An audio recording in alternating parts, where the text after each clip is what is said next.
નમસ્કાર મિત્રો, હું મોહન ગઢવી ગુજરાતી દુનિયા યુટ્યુબ ચેનલમાં ફરી એકવાર આપ સૌ મિત્રોનું હાર્દિક સ્વાગત કરું છું.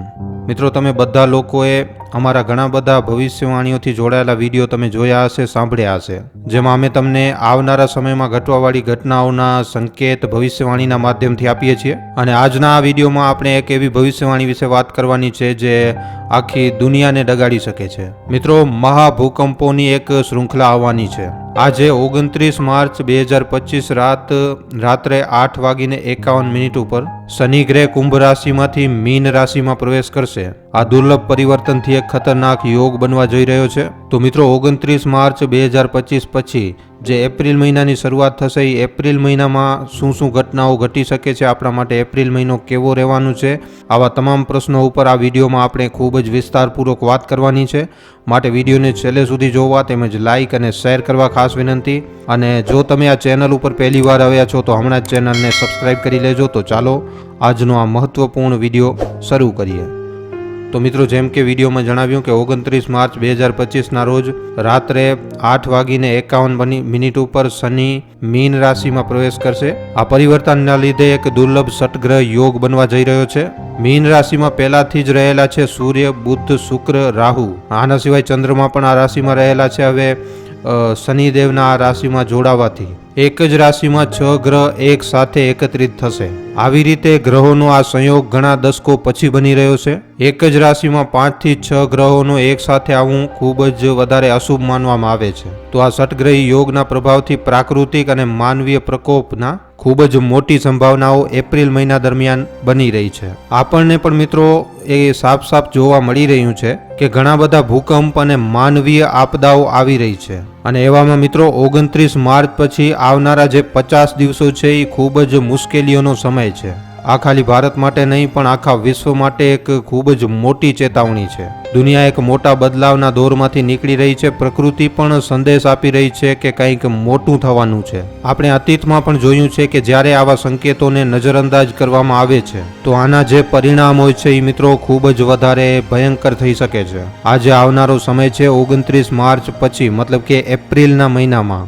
ભવિષ્યવાણીઓના અનુસાર મિત્રો, આ સમય દરમિયાન પૃથ્વી ઉપર મહાભૂકંપોની એક લહેર જોવા મળી શકે છે. અને આ જે ભૂકંપ આવવાના છે એ મિત્રો કોઈ એકદમ સાધારણ ઝટકા નહીં હોય, પણ આ ભૂકંપોની ગણતરી ઇતિહાસના સૌથી વધારે મોટા વિનાશકારી ભૂકંપોની સાથે કરવામાં આવશે. આનો પ્રભાવ ના તો ખાલી જાનમાલને હાનિ પહોંચાડશે, પણ જલવાયુ પરિવર્તન અને સમુદ્રી હલચલ, મતલબ કે મિત્રો આવી પ્રકારના ભૂકંપો સુનામીને પણ ટ્રિગર કરી શકે છે. કયા કયા દેશો ઉપર આ ખતરો મંડરાઈ રહ્યો છે મિત્રો, જે અમને લાગ્યું એ વિષયમાં અમે તમને જાણકારી આપી રહ્યા છીએ. તો મિત્રો, એશિયામાં ખતરાના સંકેત જોવા મળી રહ્યા છે અને એમાં પણ ખાસ કરીને વિશેષ રૂપથી ભારતમાં, દક્ષિણ ભારત અને પૂર્વીય ભારતમાં. ભારતના આ જે હિસ્સાઓ છે એમાં મિત્રો હલચલ ખૂબ જ વધારે તેજ થઈ શકે છે, જબરદસ્ત હલચલ થઈ શકે છે.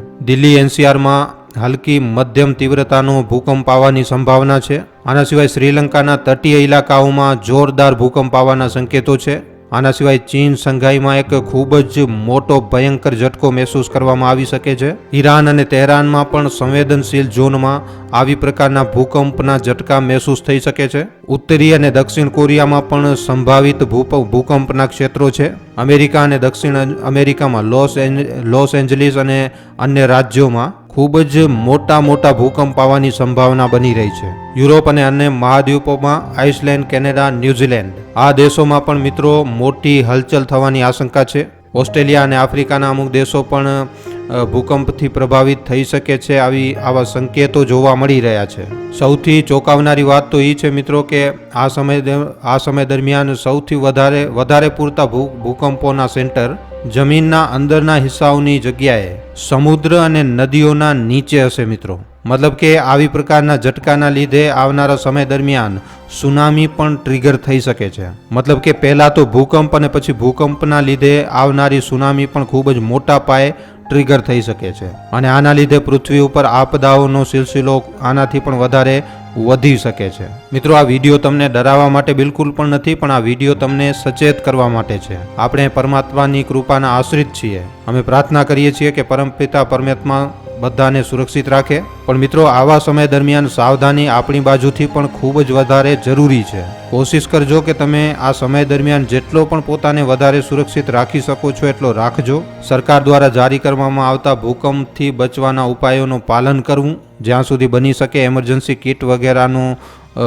વ્યવસ્થા પહેલેથી જ કરી રાખવી, અને સમય આવવા ઉપર તમારી પોતાની અને બીજાઓની સહાયતા માટે તમે જે પણ પ્રકારના કોઈ વ્યવસ્થા કરી શકો છો એ કરવી જોઈએ. મિત્રો, હું જાણું છું કે ઘણા લોકોને આ ભવિષ્યવાણી ખૂબ જ વધારે અજીબ લાગશે. કેટલા લોકો હસશે, કોમેન્ટ બોક્સમાં પણ જણાવશે કે આ ખોટું છે, એવું છે બધું. પણ આવા લોકો ત્યારે જાગશે જ્યારે આપદા એમના દરવાજા ઉપર આવીને ઊભી રહી જશે. અહીંયા હું તમને કોઈને પણ ડરાવી નથી રહ્યો, પણ આ વિડીયોના માધ્યમથી મિત્રો સચેત કરી રહ્યો છું. એટલા માટે જિંદગી મિત્રો અમૂલ્ય છે. આપણે બધા એકબીજાની સુરક્ષા માટે અનિવાર્ય છીએ. જો તમને આ જાણકારી મહત્વપૂર્ણ લાગી હોય તો મિત્રો આને તમે તમારા પરિવાર અને તમારા મિત્રો સાથે શેર જરૂર કરજો, જેનાથી આવી પ્રકારની કોઈ કન્ડિશનમાં એ લોકો પણ સતર્ક રહી શકે. પરમપિતા પરમાત્માની કૃપા આપણા ઉપર બનેલી રહે. મેં પહેલા પણ ઘણીવાર મારા વિડીયોમાં કહ્યું છે મિત્રો કે આ જે આવનારો સમય છે એ મુશ્કેલીઓથી ભરાયેલો તો હશે. અહીંયા મિત્રો કહેવામાં એમ પણ આવી રહ્યું છે કે વર્ષ 2025માં પ્રાકૃતિક આપદાઓ ખૂબ જ વધવાની છે.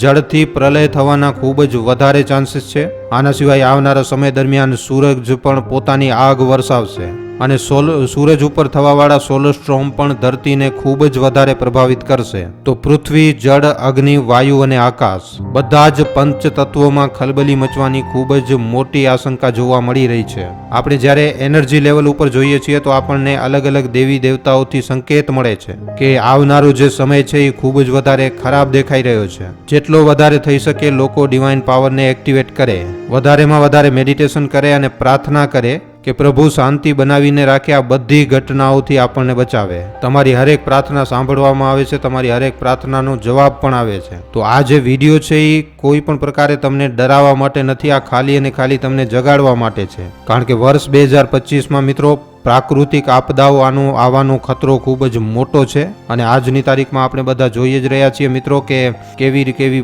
પ્રાકૃતિક આપદાઓ આપણી સામે અચાનકથી આવીને ઊભી રહી જાય છે. પછી વાવાઝોડા હોય, તુફાન હોય, કે પછી ભયંકર વરસાદના લીધે આવતા પૂર હોય. અને ભૂકંપના ઝટકાની પણ આપણે જો વાત કરીએ તો ભૂકંપના ઝટકા મિત્રો લગાતાર કોઈને કોઈ દેશમાં આવતા જ રહે છે. આ કોઈ સાધારણ વસ્તુ નથી મિત્રો. પ્રકૃતિ પોતાનો રંગરૂપ હવે દેખાડી રહી છે, અને આનું કારણ પણ આપણે માણસો જ છીએ એક રીતે તો. કારણ કે આપણે પ્રકૃતિમાં એટલો મોટો ઝેર ભેળવી નાખ્યો છે કે હવે પ્રકૃતિ આપણા પાપોનો હિસાબ લઈ રહી છે. 29 માર્ચ પછી ખતરો ખૂબ જ મોટો આવી શકે છે મિત્રો. અને એક વાત એમ પણ વાયરલ થઈ રહી છે એમ કે ચીનમાં ફરી એકવાર એક નવા વાયરસનો જન્મ પણ થઈ ચૂક્યો છે. આ મિત્રો આ સાચી વાત છે. ચીનમાં ફરી એકવાર લાશોના ઢગલા લાગી ચૂક્યા છે. હોસ્પિટલોમાં જગ્યા નથી, શમશાન ઘાટમાં લાશોને સળગાવવા માટે જગ્યા નથી. ચીનમાં પરિસ્થિતિ ફરી એકવાર બગડી રહી છે. આપણે બધા જાણીએ છીએ 2019માં કોરોના વાયરસ ચીનથી જ ફેલ્યો હતો, અને પછી કોરોના વાયરસે કેવી રીતે આખી દુનિયાને પોતાની ચપેટમાં લઈ લીધો આ વાત આપણે બધા લોકો જાણીએ છીએ. આપણે બધા લોકો આપણા ઘરમાં કેદ રહી ગયા હતા, બહાર નીકળવાના વાંધા પડી ગયા હતા. તો આવી કોઈ પરિસ્થિતિ આવીને ફરી એકવાર આપણી સામે ઊભી રહી જાય એનાથી પહેલા આપણે સતર્ક રહીએ તો ખૂબ જ વધારે સારું છે. અને મિત્રો આના સિવાય જેટલો બની શકે પ્રદૂષણ ઓછો કરવો. તો મિત્રો આજનો આ વિડીયો તમને કેવો લાગ્યો છે, આના ઉપર તમારા શું અભિપ્રાય છે, અમને નીચે કોમેન્ટ સેક્શનમાં લખીને જણાવવા ખાસ વિનંતી. જો વિડીયો પસંદ આવ્યો છે તો આ વિડીયોને ખાલી તમારા સુધી સીમિત ન રાખતા તમારા મિત્રો સાથે, પરિજનો સાથે, વોટ્સઅપ ઉપર, ફેસબુક ઉપર, યુટ્યુબ ઉપર જેટલો બની શકે વધારેમાં વધારે આ વિડીયોને શેર જરૂર કરજો. તો આજના વિડીયોમાં આટલું જ. હવે આપણે મળીશું ફરીવાર એક નવા વિડીયો સાથે. ધન્યવાદ.